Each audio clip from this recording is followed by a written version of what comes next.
to the final lesson in this course. During this module, we've looked at the first steps in marketing your store, from optimizing your website to gathering customer feedback, but those are just the basics. Running and growing your business will be an ongoing process, so you have to be open to experimenting, adjusting, and learning from potential mistakes. Getting the first sales is always the hardest part. It's very common that your first customers might be your family and friends. But once your store takes off, it's all about expanding your reach and solidifying your brand. So it's important you keep monitoring your results. Monitor your store's activity. Check the demographics of your store's visitors.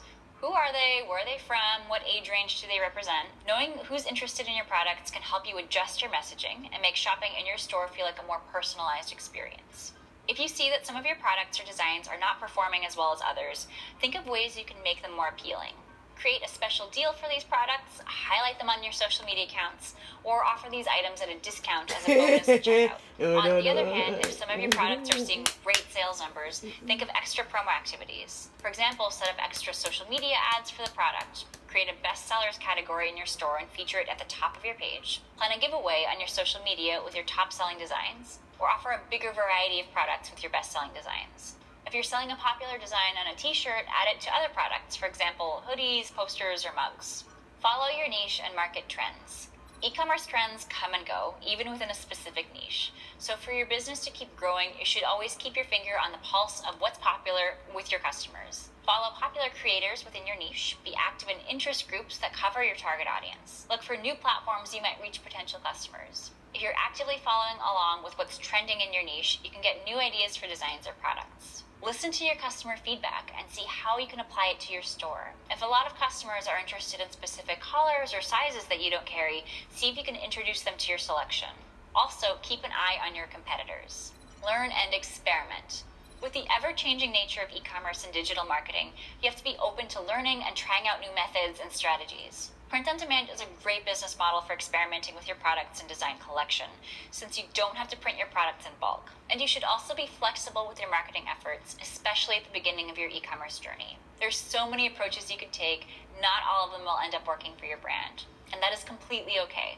It will take some time for you to find your golden formula. But there are so many resources that can help guide you on the way. In this course, we've covered the basics to get you started, but there are many in-depth guides on different sides of running and marketing your e-commerce store. From tutorials on how to use Printful's features, to in-depth blog articles and videos about marketing and design, be sure to use these educational resources.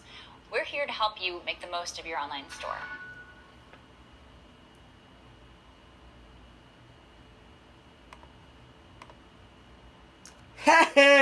Oh, no, no, hey,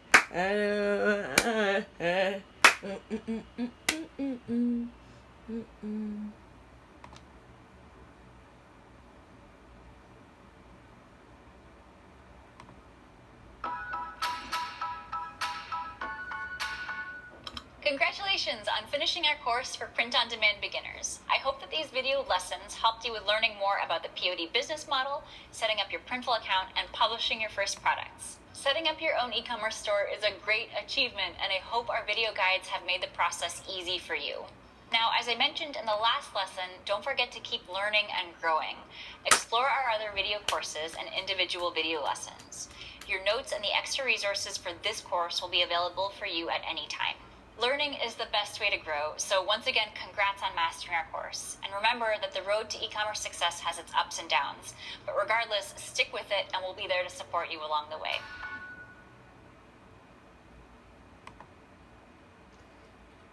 And I passed! I got it! I passed!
it's Elsa from Printful. In this course, you'll learn how to define what a brand is, research your target audience, figure out your brand values, find your brand personality, and create your brand name and identity. Under each lesson, you'll find a short quiz you'll have to take in order to move on to the next lesson. After you complete the full course, you'll receive 200 points you can exchange for Printful perks. So, do you want to figure out the ins and outs of creating a brand?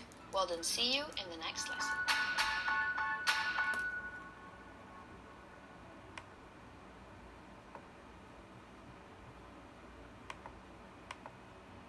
Alright,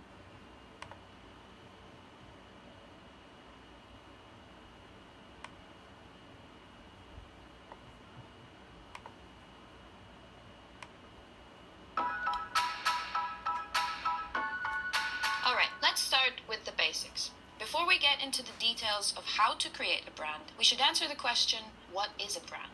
A brand is an elusive concept, so there are many answers to this question. A brand is a promise you attach to your product or service. A brand is a memory jogger of who you are and what you can do for the customer. A brand is the image people have of your company or product. British business tycoon David Ogilvy, sometimes referred to as the father of advertising, called the brand the intangible sum of a product's attributes: its name, packaging, price, its history, its reputation, and the way it's advertised. We could settle on this definition. A brand is the starting point for the relationship between your business and your customer.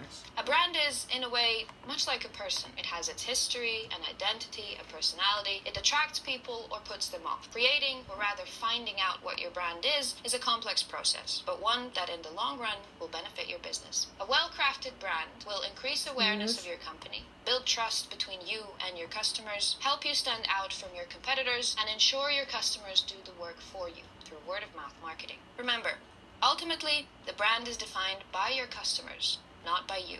You can influence their opinions by knowing what you want your brand to be and working towards that. But in the end, your brand is what your customers say it is, not what you want it to be. You probably don't need to think too hard to come up with companies that have good branding. Coca-Cola, Apple, and others like Nike or Starbucks are examples of brands with excellent brand equity. Brand equity is the value that the brand adds to the company. Let's say I'm selling a white t-shirt for $25. A brand like Gucci selling that same t-shirt could afford to put a much higher price tag on it. Let's say $150. People would still buy it because of the Gucci brand.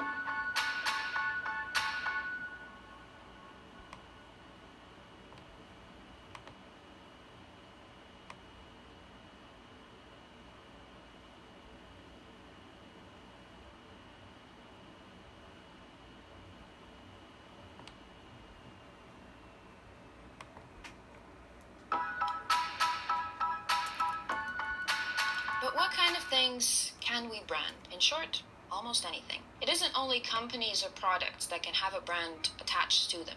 A person can have a brand, like think of the Kardashians. During the 21st century, even countries have begun to take an interest in branding themselves to attract investors and tourists. When you're building a brand, think of how you want to set up the structure. The structure of a brand is often called brand architecture. Figuring out what type of brand architecture you want to adopt will be like a roadmap to your brand identity. In this course, we'll take a look at two different types of brand architecture: product branding and corporate branding. If you're a Printful user, chances are that these two will be the most relevant to you. So let's go over each of these strategies and then look at the steps you need to take in order to start building your brand.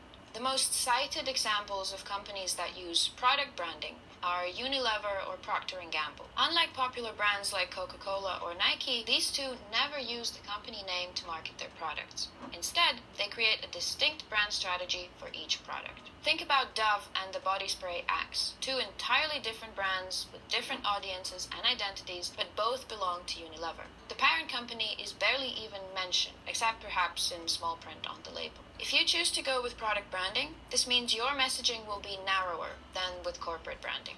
This is a good strategy if you want to build on different concepts that cater to different audiences.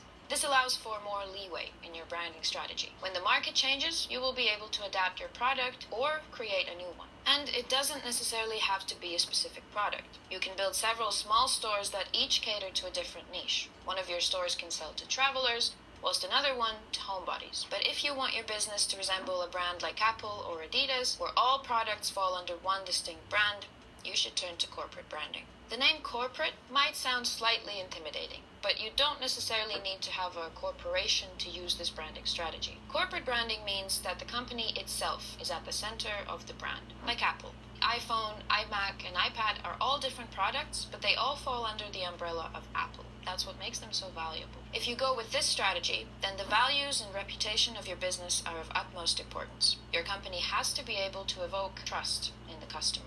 This means that your messaging and the channels you choose will be wider and more general. Product branding focuses on the qualities of the product, whereas corporate branding focuses on the spirit of the company. There's a lot more ground to cover, but if you do it right, the payoff is higher too. Good examples of companies that use corporate branding are the shoe brand Doc Martens or the outdoor apparel brand The North Face. So if you want your brand to resemble one of these, build one brand that caters generally to one niche and create your products under its name. A brand consists of both tangible and intangible elements. Things like a brand name, logo, and visual identity are tangible and visible to everyone. But on a deeper level, the brand needs values and personality, the intangible elements, to truly ground it. To build a well-thought-out brand, here's what you'll need to do. First, you need to research your market. You should figure out what your target audience is, what your competitors are doing, and how you can differentiate your brand from theirs. Second, once you know the environment your brand will exist in, you need to start laying the foundation. So what will your brand stand for? What will be its personality? And how will you describe it to your target audience? And third, when you're certain about your brand, you'll need to think about how to express it to your customers. So you'll need to craft a memorable visual identity for your brand and find a recognizable brand voice to communicate with your target audience. We've got the basics covered. Now let's talk about each of these steps in detail.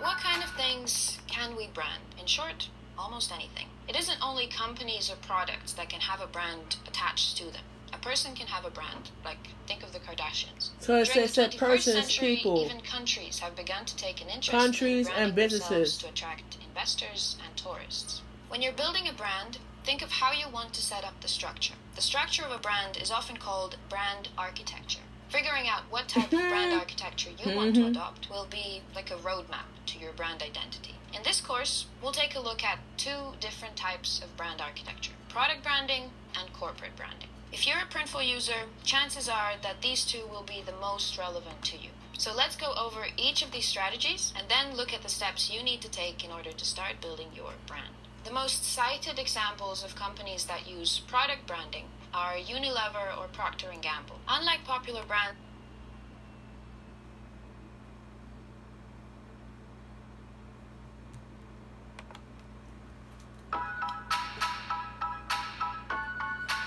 the first thing you need to do is figure out your target audience. Who is your customer? What are their values and beliefs?